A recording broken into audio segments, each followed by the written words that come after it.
Welcome to Easy Learning. Exercise number 146.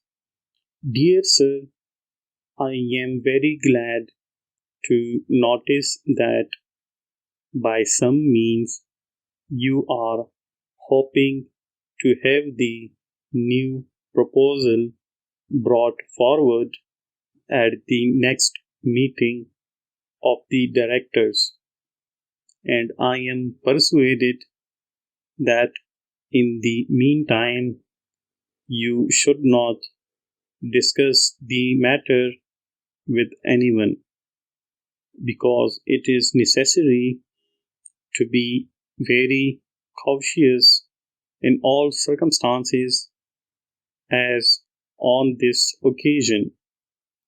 You will probably do what can be done to make the case complete, so that we may have every circumstance detailed that is in our favor.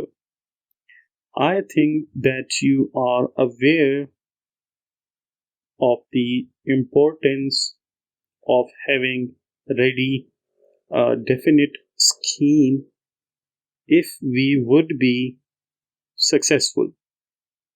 But as the matter is of such vital importance to us, I take the liberty of emphasizing the point. Awaiting your reply, we are yours truly. Full stop.